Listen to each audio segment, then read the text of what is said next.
Good afternoon, everybody. Huge welcome to our second of our teenager talks. This topic is teen sexual identity, self-esteem and body image. And of course, we have the brilliant Jo Carter-Fulton from the Student Mindset Academy joining us today. I'm just going to do a quick introduction and then we'll have this section recorded and then we will move on to an open Q&A, which will not be recorded. So Jo has been in education for 30 years as a teacher, tutor, deputy head teacher, and as part of an advisory team for a local authority. Jo has taught right across the age range from early years upwards, is a master in Neuro-Linguistic Programming, coach and master timeline therapist.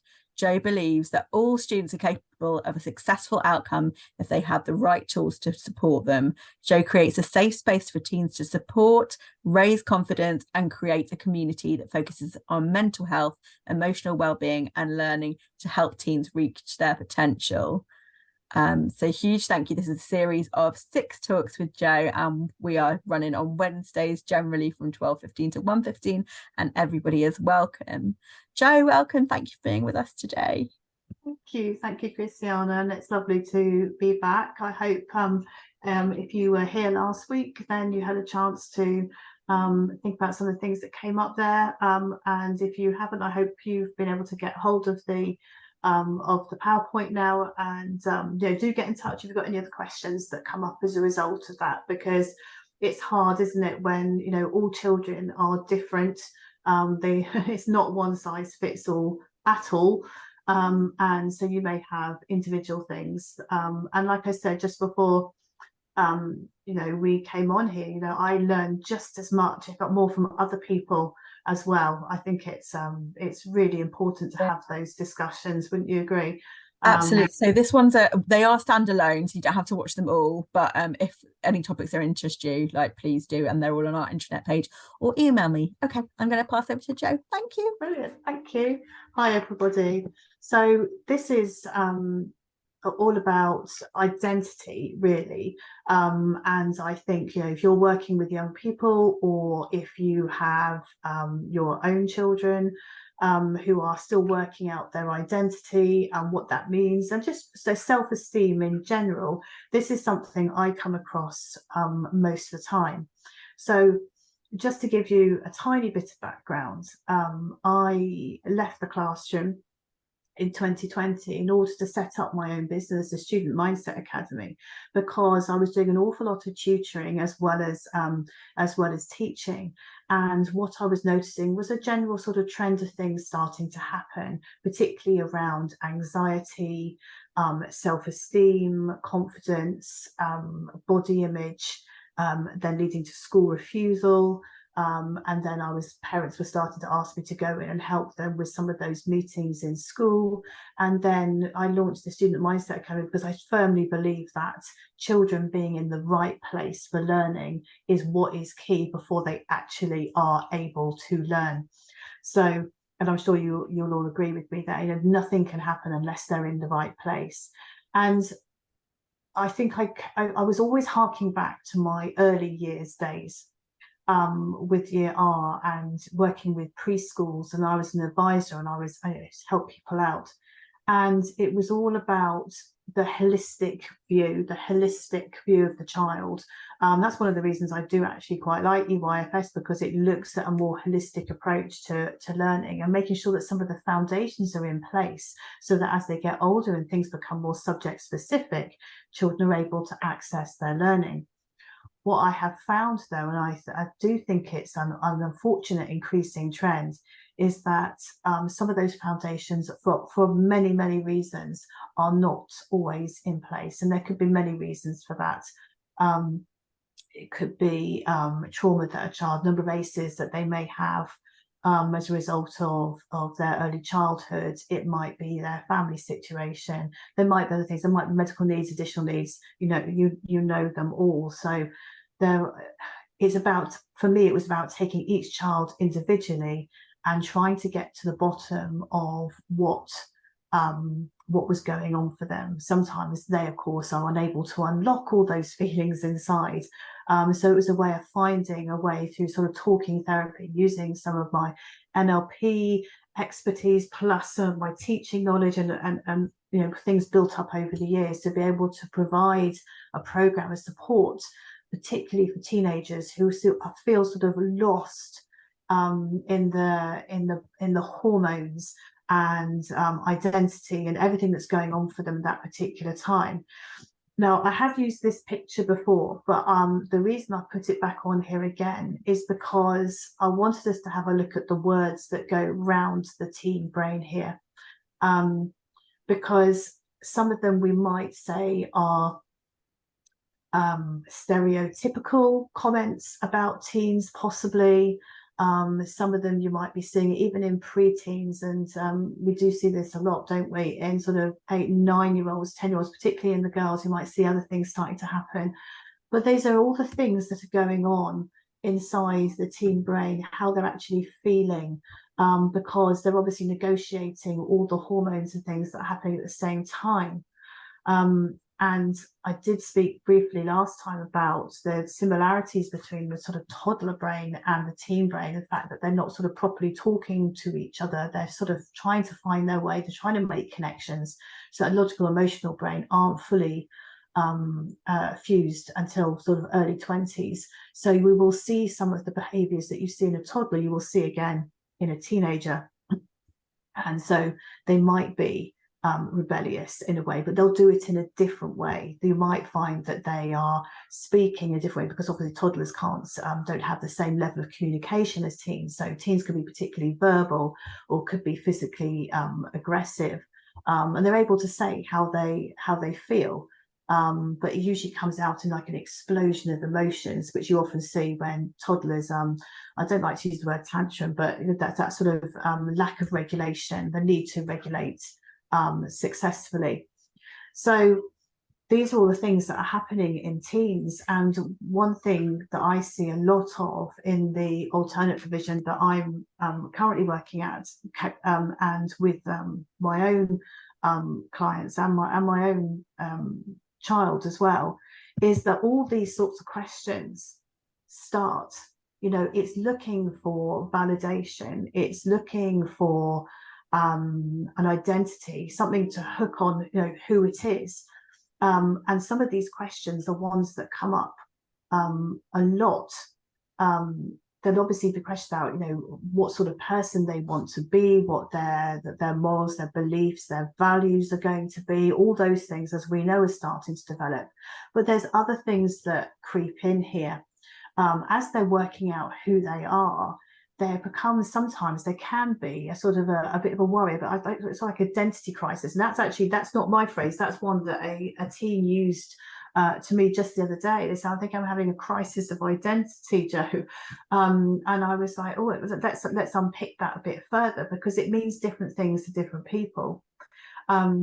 Anybody growing up in this you know, current climate will find things tricky, whether there's social media pressure, whether there's peer pressure, there's learning, there's, you know, after pandemic, getting back into school, all those things that have that contribute to all of this. But then what can sometimes happen is they're starting to then question, so the rational, logical side, saying, well, you know, am I normal? And some of you might be able to agree with this. I'll put something in the chat, you know, that sometimes that comes up a lot. You know, am I normal? And we have many discussions about that. You know, what is normal? What do you think that is? But I think it's almost, again, it's like looking for validation that they feel normal. It's okay to feel this particular way. And with that, of course, comes a sort of dip in self-esteem for a lot of children.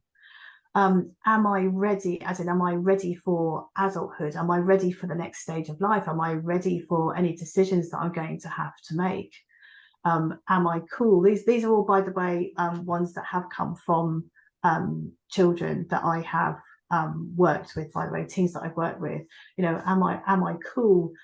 Because that sort of, again, that pressure, the peer pressure, the social media pressure, everything that goes on, and particularly if you've got low self-esteem, you can feel that all the more. You know, do you feel like you're the odd one out in some way. And I certainly felt a bit like that when I was a teen. You know, it's no, I'm a redhead. I felt very isolated because I was a redhead in sort of in the 80s, where it wasn't, you know, it wasn't, people weren't dyeing their hair red like they are now. And I certainly my self-esteem took a huge knock when I got made fun of for the color of my hair, for example. So when I was a teenager, I was trying to think, well, where do I fit in? Who am I? You know, do I need to make all these changes to the way I look even in order to fit in? Because things like, am I liked? You know, people sort of question that, because, you know, we know what teens are like. They can be very blunt. They can be extremely honest. And that can sometimes leave somebody else at a disadvantage. Who can I trust? If you work with teens, you'll know that they do worry about sharing anything. I think that also comes with their knowledge about safeguarding as well. I think there's a big part of that. If I say something, what's going to happen if I say something? Who can I actually trust? I thought I could trust this person. I don't know whether I can. Which adults can I trust? And all of these things compound into that low self-esteem. But when it comes to hair and image, of course, that's where body image can come in, because obviously they're getting used to their body changing. My son had particular trouble with this. He felt very much the need to be thinner. In his words, he needs to be thinner, he needs to be fitter, he needs to be more muscly. These are all his phrases. And he said, I just need to be different. And it took a long time to unpick what that meant. But actually, I think what he was really talking about, and he would say that, is that he wanted to feel like he fitted in, so that he felt he didn't fit a stereotype. And, you know, this can be quite a difficult thing where children and teens, particularly when they're sort of learning about their own figures, their hair, and how they want to present themselves. All these sort of questions come to the front here. The risk-taking thing is something we talked about quickly last week, but, you know, this is huge for teens, isn't it? Because all these hormones and everything that's going on, they are asking those questions. They want to take risks. They might do thrill-seeking things like roller coasters, you know, or, you know, pushing boundaries a lot. And obviously we have things like maybe smoking, vaping, alcohol, things like that come into that as well, because they want to get that sort of like adrenaline rush, because their brain's telling them they need to try something else. And then what do I want? You know, what is it that the teens actually want? Who do they want to be? Who are they? And I work with so many who feel that they just can't quite get to the bottom of who they are. And this could be any teen at all. And then it could be, you know, discussions about for themselves about who they want to be, what do they want to do in life, but also more personal things about their own, you know, their own sexual identity, their own gender identity, and what that means for them as well. This blob tree I use every time. I use it a lot with teens. I use it with all ages, actually, and I even use it with parents as well, because, you know, for every teen or child that I work with, there's always a family associated with them. And it's really interesting to see things from both sides here, because if a child is struggling, absolutely the parents will probably be struggling as well, finding things a challenge. So this blob tree, and like I said before, this is not mine. You can get this on the internet. It's very well known, very much used by coaches, but it is really good for children, and especially teens who are sort of learning to trust you. If you're working with somebody new, or it's your child, and you really want them to start to understand a bit more about what's going on for them, you know, shading in a character or pointing to a character or something like that on the tree is a really good way of starting that conversation, for opening things up, because as you can see, they represent lots of different things. And, you know, you can do it on a very simple scale. You know, how are you feeling today? But this is really good for self-esteem as well. really how they're feeling inside. Do they feel supported? Do they feel they've got someone to talk to? Are they feeling alone? Are they feeling that they can't actually share their feelings? Are they feeling they haven't got somebody they can trust in order to be to open up to? So just going to self-esteem quickly for a moment.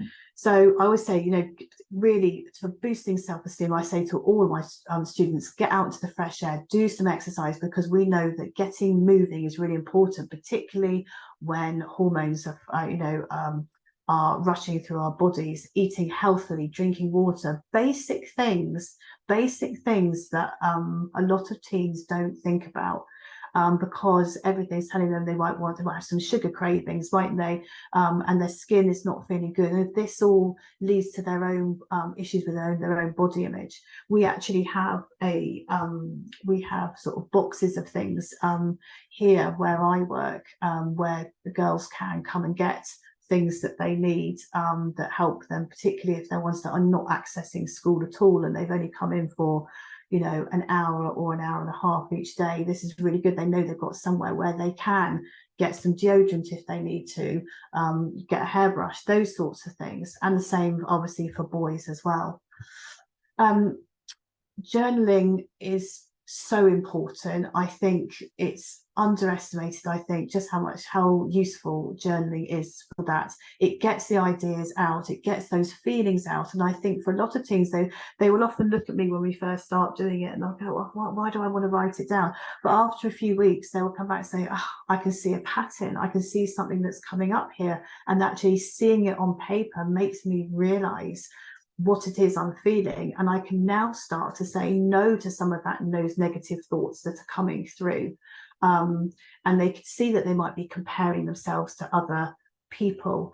They can understand or appreciate when someone's given them a compliment and then think about giving a compliment to somebody else. So journaling is really, really good. It just empties the head. You know, when children are feeling that they are not sure about who they are and their self-esteem is low, they keep it all in their head. And I always say to them, they're like sinks with the taps on and the plug is in, and it is filling and filling and filling. And what you want to do is either take the plug out or turn the taps off. Something has to change. Journaling is a really good way of doing that. But also with that, I say to them, make sure you do some affirmations, the things that you think you are good at, things that you can say positively about yourself. One tip is to, I often get to do a stick person in the middle of the page, and I ask them to choose two different colours. And I'm just going to use, for the sake of argument, a green and blue, or green and red, for example. And so they write all positive things around this stick person in one colour. And they often find that quite hard to start with. And they might need a bit of prompting, because I say, well, I'm not good at anything. And they deal in absolutes, in hyperbole, don't they? I've never done that. Everybody else can do that. I can't do that. But then when we get to a different colour for negatives, that can be quite full.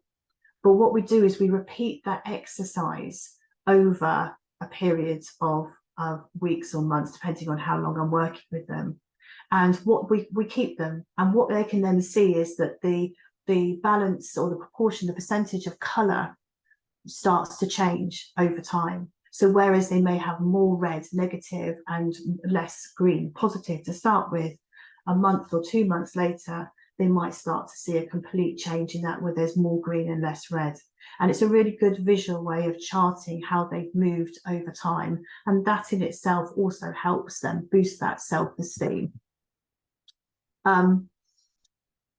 Spending quality time, listen, give compliments. Quality time is, I think, so important for teens. And I know this can be a bit of a battle sometimes. And I know this with my own children, that we want to spend time with them. They want to spend time with their friends. You know, they're naturally starting to move away from work, you know, wanting us as much as they did before. But I think the listening part there is really important. And I'll probably mention it again in a bit, but active listening, proper listening, where they feel really listened to. I spoke to somebody last week, one of my clients I hadn't seen for a while actually, and they asked me to touch base again. And she actually said to me, why do you listen? Why do you help me? And I thought, my heart went out to them actually, because I thought, you know, she said, you always listen to me and nobody else listens to me. And I'm sure people do listen to her, but I think it's that feeling safe, isn't it? Feeling able to speak without, you know, fear of judgment, to open up and be themselves, and all these things can come flooding out. And children know when you're really listening, that you're not distracted by something else. Children know when you're really listening. And it also shows that, you know, you can really trust them and they can trust you. So coming back to affirmations then, one thing I always do with my students is to, we get post-it notes, and we write one affirmation on a post-it note, one positive thing. And I say to them to put it up somewhere. It could be in their bedroom somewhere, it could be on the mirror, wherever it is. But they have to actually say these things out loud out loud, so they can actually hear themselves saying it. You know, I am happy being me. I'm okay being me. I'm really okay being me. And this really helps their self-esteem. And also, if they are sort of in discussion with themselves about who they are and what their identity is looking like, then I think, you know, the more they can hear themselves say it, the better it can be. Encourage them to chat with their friends, and then role model, as a parent, role model that positive language and self-talk, but also important to role model your reactions to comments. Now, obviously in education, we sort of become quite good at, you know, putting the face on that is just listening, but it's harder when it's a parent-child situation. I know that when my children have said some things that may be uncomfortable hearing, we still have to practice that face, and we sort of, you know, we can say things that will make them feel okay, that make them feel validated, and the fact that we are actually, you know, completely and definitely listening to what they're saying. Also, I think for teens with self-esteem, I think that talking about choices that they're making and consequences is really important, because they like boundaries, don't they? They need, or they would like, tighter boundaries sometimes than they say. And if there is an issue, you can actually have that conversation. It's not you that I'm upset by. You know, it's not who you are. It's about the choice that you made. And I think that helps teens particularly feel safer. And that helps them feel that they can trust, they can open up. And again, that boosts their self-esteem. I'm going to move this bit over here so I can see what's got here. Sorry about that. So coming back to self-esteem here, you know, this is conversation like, you know, do you have any more positive things to say about yourself, or negative ones? Let's come back to the stick person one, and why do you think that is? That's a really good question to use. And then I also go one step further, you know, which ones do you believe to be true? Which ones do you know to be true? And that often catches them out, because they'll go, oh, I don't know, it's just an opinion, it's not actually necessarily a fact. How do you know it's true? What evidence have you got for it's true? So having those sort of challenges with teens is really good, because they like that sort of discussion. And it actually then starts to make them feel more in control of how they're feeling, and realize that actually some things might actually be opinion and not actually true fact. And then they can list some of the things that they actually feel are definitely true. And that, again, just seeing it on paper really helps. These are three items that I often use with self-esteem. You know, I was really happy when something, I can put my glasses on to actually see it, make it so small, something that my friends like about me, I'm proud of, my family's happy. Getting these things out and really getting good conversation going really helps them. And then you've got the other one on the right, just a sort of very similar one that I use, but just it's phrased in a different way. And then we look at compliments. I think compliments is a really good one. It's like, you know, random acts of kindness, isn't it? It's you know, it's just a nice thing to do. But a lot of teens find great embarrassment with being complimented, and adults as well. I mean, you know, we can feel a bit embarrassed if someone says something really nice, but teens are particularly, I want to use the word a bit skeptical, because, you know, certainly with some of the teens that I work with who aren't even accessing school full time, have, you know, lots going on in their lives before they've even entered school in the morning. Their level of trust is at a completely different place. So if someone gives them a compliment, they might have an automatically negative response to that compliment. So one thing I always talk about is we have to try and normalize compliments. We have to normalize discussion. We have to normalize being open and honest, because otherwise they will always sometimes move to a more negative connotation with it than a positive one. So we do a lot about compliments, and it doesn't have to be, you know, anything major. It could just be a tiny compliment.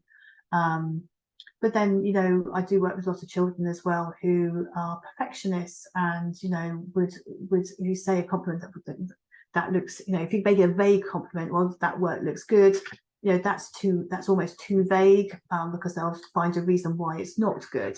And I'm sure some of you listening now will know exactly what I mean. So we have to be very specific with our compliments, be really clear about what it is we're complimenting. And it could be a very tiny little thing, but that will work better for teens than just a vague compliment. And again, looking at how can we move from that sort of negative, that low self-esteem where almost we're refusing to do things, they just don't want to get engaged, to how can we move up the staircase here? How can we build the confidence in very small steps? Because the confidence and self-esteem have to go hand in hand, because we need them to feel that confident feeling inside. We need them to feel good about themselves, regardless of what else is going on. That yes, things might not be totally great. They may not be accessing school all the time, or they, you know, there may be other stuff going on in their lives. But internally, are they feeling good and proud of themselves?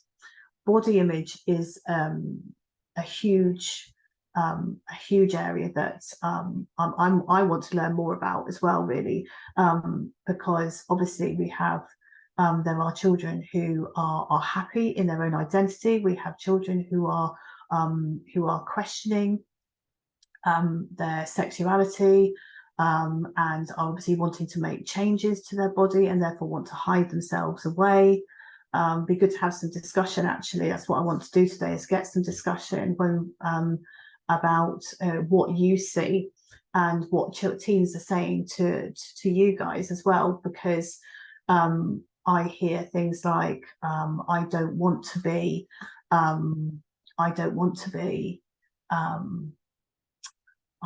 seen as female. I don't want to be seen as male. I'm open. I'm confused. A lot of people are confused, particularly when all these hormones are rushing around. Identity is a massive issue. And so it's about having those discussions, again, getting self-esteem up, getting confidence up, so we can have these open discussions about what it is that's going on for them, and what's going on for them in different parts of their lives. These are some of the things I use. Some of these are mine, some are freely available. But the one in the middle I put on here because I actually, you know, it was actually a colleague that actually, we were trying to put something together and they found this, and I thought, actually, I quite like this, but I would love to see anything else that anybody else has got. You know, I'm very interested in finding out more in order to be able to support the students that I support as well.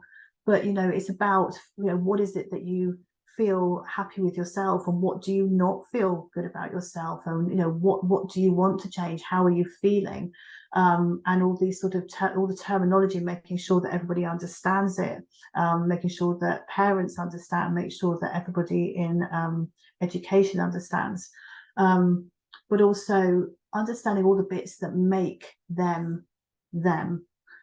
What is it that makes them them? And that's why I like the jigsaw one, because there's lots of different parts to different people. We're not just we don't just make a snap judgment. There are so much going on for different people. But I do a lot of chatting about the identity, their sexual orientation, gender expression, and obviously we have a lot of children going through different at different stages of maybe transitioning, whatever is going on for them. So I think having those discussions and helping their self-esteem goes a long way to actually opening up discussion and conversation about more deeper issues that are going on for them, which includes body image. Now, obviously, body image can be for anybody. We have, like you will know, girls who develop very quickly, go through puberty early, girls that don't want to do PE, and we've got a very huge discussion at the moment about PE and getting changed for PE and what that looks like based on everybody's preferences. So these are some of the things that I use anyway. So we need to reassure them, stay positive, think about compliments, be available, active listening, role model reactions so that we can keep those conversations open and keep them moving, keeping calm, using things like, what do you need from me right now? Because I think we know, don't we, with teenagers, that even if they're confused and they are not sure, or they are having a moment, or they're particularly anxious, sometimes they don't actually need anything from us straight away. They just need us to listen. They just need us to be. They just need us. They just need that person, that face that they trust. And it might be they just don't need anything. They might just need some quiet time, and they might just need to know that they are being listened to, they're being held, that they are being supported, and that you're there if they need them down the line as well. And keeping our language really positive. So I talked about journaling. I don't think I'm going to go on about that, but I was just going to say that, I think if they do journaling before they go to bed, this can help them clear their head overnight, and it aids their sleep, which is quite important, isn't it? Because we know what it's like with teenagers, and my own teenagers as well. They might stay up till 1 o'clock in the morning, and then they're shattered and they can't make school in the morning. So we just need to make sure we recognise and validate their feelings. So we role model self-care, that positive self-talk, and the strategies, including how you respond to questions. Keep talking with them.